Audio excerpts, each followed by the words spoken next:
One of Britain's most famous little sports cars, and an able rival to the MGB, the Triumph Spitfire proved itself to be a major export success for the UK car industry during its 18-year production run, selling over 317,000 examples, of which 75% were dispatched across the globe, while 45% of those sent out to foreign markets ended up in the highly lucrative United States. Even under the thumb of British Leyland, the sturdy Spitfire was able to weather the storm of industrial strife and the ill-conceived modifications caused to meet American safety legislation far better than its MG rival, despite the fact that throughout the 1970s, both cars were in fact stablemates and thus internally competing with one another for the same market. The story of the Spitfire begins with the Standard Motor Company during the late 1950s, who at this time owned the financially unstable Triumph brand, with Standard seeking to provide a small, cheap and fun two-seater roadster that would compete with the recently released Austin Healey Sprite of longtime rival BMC or the British Motor Corporation.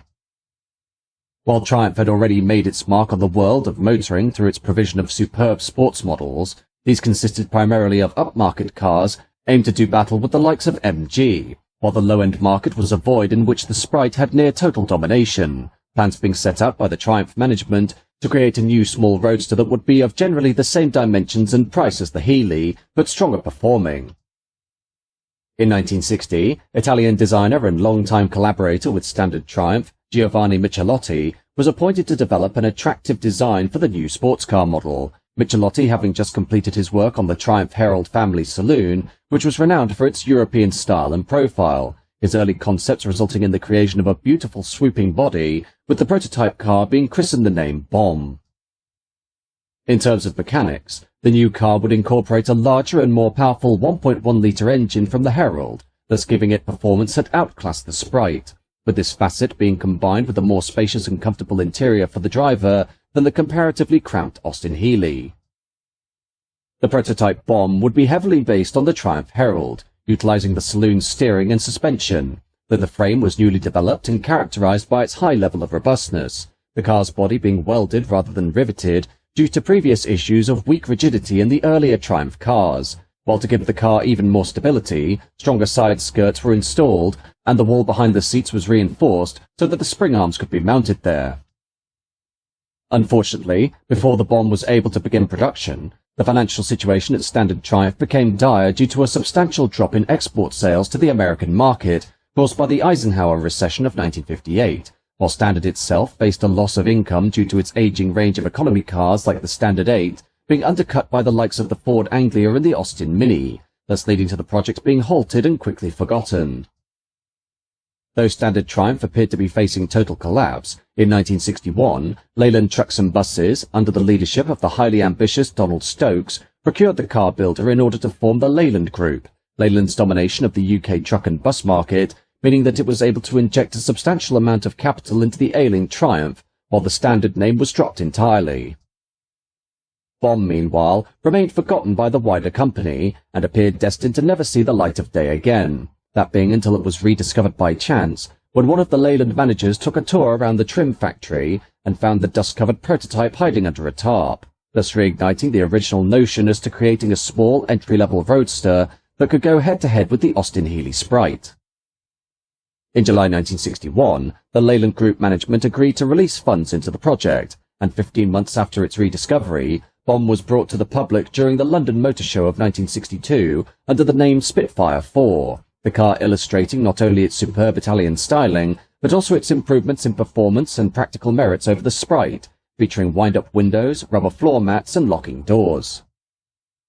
The origin of the name Spitfire, though, is one shrouded in mystery. As while it is clearly a tribute to the legendary World War II fighter, no record exists of Triumph licensing the use of the name from the Supermarine Aircraft Company, while other theories suggest that it was a homage to the fact that the Standard factory in Coventry was once used to build Spitfires during the conflict.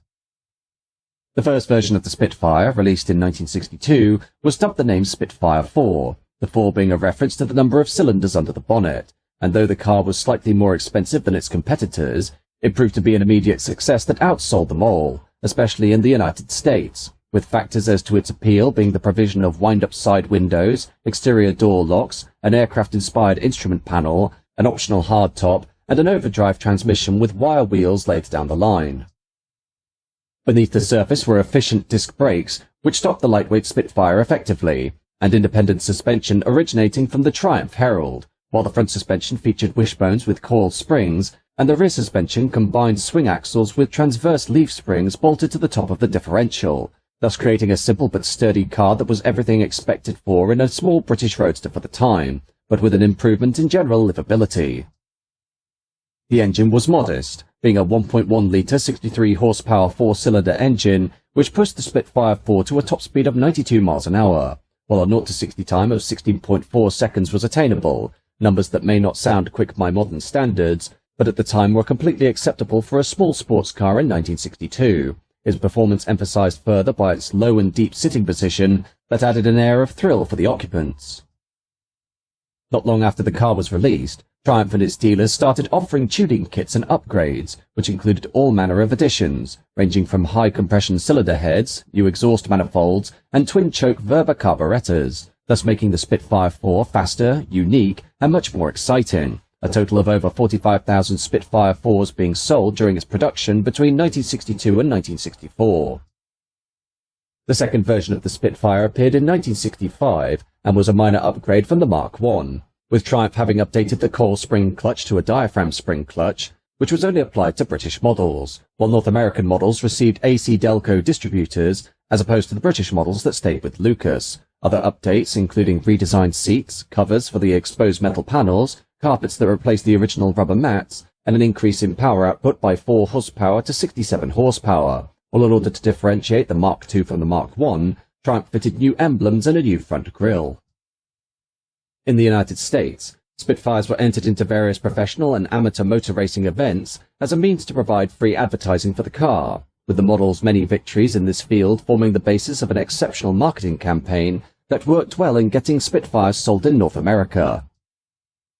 In terms of its racing prowess, the Triumph Spitfire was presented in all major American racing events, including the SCCA Regionals, Divisionals and Nationals, with Spitfire Works Racing and rally cars appearing for only 2 seasons between 1964 and 1965, of which there were 4 race cars and 4 rally cars.